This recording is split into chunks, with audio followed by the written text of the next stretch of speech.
James Bacon says, I agree, randomness should be minimized. Now, if you want more information on that, like last year, I took a deep on this subject when I was trying to come up with a dice system. I took a deep dive into all of the dice. If you look up on my channel, like D20, there's a series of 6, 7, or 8 different videos I did breaking down a bunch of different dice distributions and what it does to randomness. Because originally I thought that like a bell curve, I was like, all right, this system, because especially coming out of GURPS, I was very familiar with GURPS. And I liked it. And of course, it uses the 3D6, which has a bell curve distribution. And I was like, all right, so the system that I designed will have a bell curve distribution.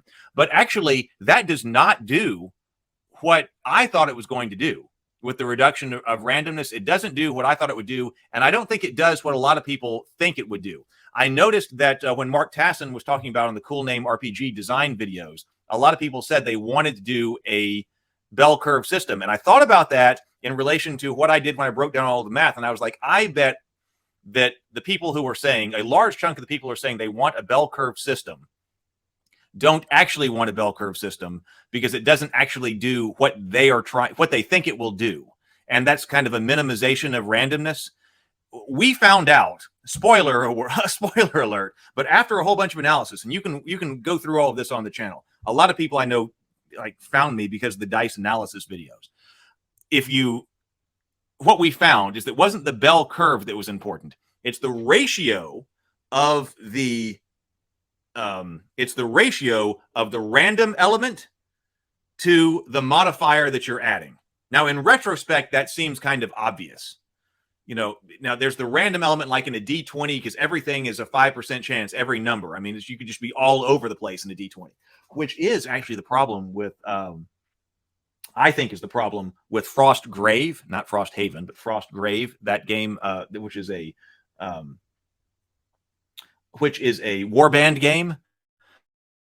It uses D20 rolls for its combat system, and that makes it way too random. Everybody that I played with was like, wait a minute, this combat system is not working because this is just way too random. We don't have any kind of strategic element to this because it's basically just random who wins fights. So you've got that element of the D20. And so you think, no, wait a minute, I need to make what rolls you get more predictable. So that makes sense to go to a bell curve system, or it seems to make sense to go to a bell curve system. I want to make those rolls, the numbers I generate, more predictable. But that actually doesn't help if you go through the math. It helps a little bit. It moves you kind of in the direction you want to go, but doesn't majorly move you in the direction that you want to go. The problem is, in general, that if you have like a D20 roll and your modifier is +1, +2, +3, +4, even +5, +6, +7, the variation of the D20 roll is overwhelming your modifier. So that's what's making it so random. I fixed that. So what you have to do is you actually have to invert that. If you want to reduce randomness, you have to invert that. You need big static modifiers and then small ranges of randomness. And I don't know other games that are doing this, but that's what I came up with for Faded Edge. So that's actually what we're doing. Neutromancer says, I don't get dice systems that give you a 20 to 30% chance of doing the thing you're supposed to be good at. Now, that's like the OSR that like we were making fun of the thief, where I was making fun of the thief that's got like a 15% chance of hiding in shadows at first level. Like, I'm going to try to hide in shadows, but nobody assume I'm actually effectively hiding. Neutromancer says, one of the things that drew me to GURPS initially was the 3D6, cheaper to get dice, yes. And when they were making that more available, and the odds versus the roll under skills and stuff. But today, I didn't specifically look at GURPS.